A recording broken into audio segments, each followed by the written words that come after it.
Verisimilitude. In a broader sense, it refers to the believability of a narrative, the extent to which a narrative appears realistic, likely, or plausible, regardless of whether it's actually fictional or non-fictional. If the audience feels confident in the facts and reality of the film world, then they can suspend their belief, accept what they're seeing, and become immersed in the story and the world the filmmaker is crafting. The three things regarding verisimilitude, gosh, that's such a word, that I'm going to discuss in this podcast are lighting, sound, and cinematography. So let's get started with lighting. This can add to the created realism of a film or program by helping to make the space more believable. So, for example, a spaceship. Well, we all know they don't currently exist, not in this form, but if it's lit with neon lights, blue and green, it adds a science fiction feel to the space, which instantly conjures up the ideas of outer space to the audience. The lighting helps to create mood or atmosphere.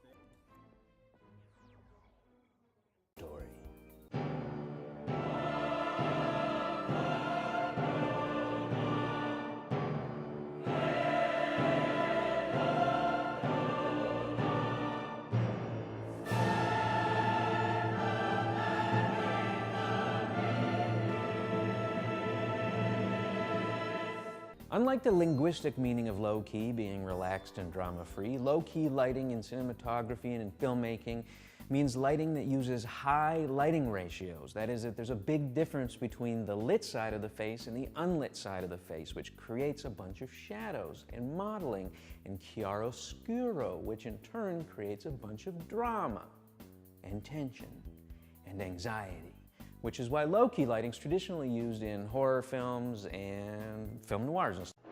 And low-key lighting especially, as seen in this film noir clip, can symbolise danger, for example. Can also help to establish characterisation through the use of shadows and low, high-key lighting on particular characters. Does someone have a double identity? Does the cinematographer want us to focus on one particular person? Do we want to see them in a better light, quite literally, than the other characters? Lighting can help establish the star, so key lighting on the main character helps to define them from the others. Also, there's extensive use of colour. Colour can add to the mood and atmosphere created by the lighting game and symbolism, and this can produce quite effective responses from your audience.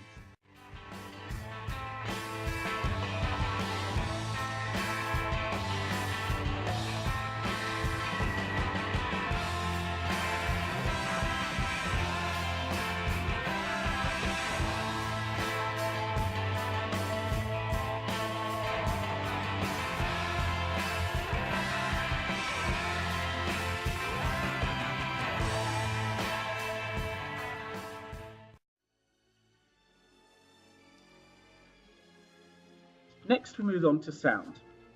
This can help to add to the creative realism of a film or program by making the space more believable. Some made-up objects in films don't have real sounds, so sound designers or Foley artists have to create sounds for them. Also, often the soundscape, the background noise, is all created in post-production. Sounds can be keynotes, which establish things happening in the diegetic space, or the non-diegetic space, the space off the screen. For example, a phone or doorbell ringing, it triggers some sort of action. You don't see it happening, but you hear it and you accept that it's in the background.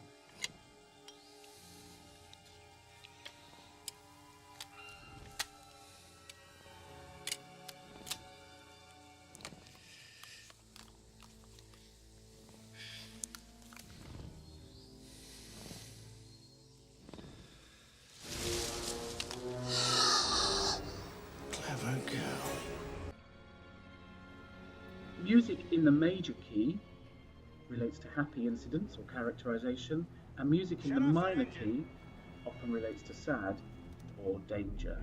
Different genres of music can help establish characterization by different motifs playing to accompany different characters. Classic example here is Jaws. And lastly, I move on to cinematography. To establish a narrative space, you usually use a wide shot. This allows the audience to identify the space and spatial relationships between characters and other characters, and characters and objects. Close-ups can be used to show emotion or to get up close to materials, to provoke affect, to make the audience feel something. Close-ups can also establish enigmas, key questions, by showing the audience clues such as a gun or blood on a table. Low and high angles help establish power relationships, status, control, class, etc. Mid shots and long shots are used to help the audience understand a character visually through showing their costume, gestures, and facial expressions. Costumes usually help to establish stereotypes. Canted or Dutch angles can be used to create a feeling of disorientation, encouraging the audience to see the world from a character's point of view.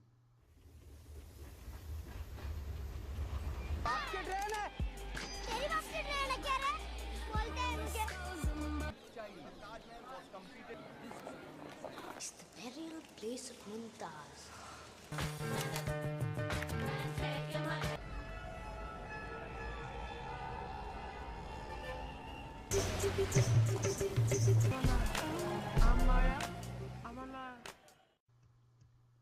Moving on to point of view shots, not always including the character in the shot, i.e. a hand, an arm, a leg. This positions the audience with a particular character and encourages us to empathize with them. This example here is the character is roaming around the bar, people are greeting. We're getting an idea of how people refer to what their relationship is with this person, this character. These are often accompanied with eye line matches, so we can see who is looking. Tracking POV shots can be used to create tension. The mysterious stalker or killer hunting someone down, we see the victim through the killer's eyes but never see the killer. This can be very effective in creating extra tension.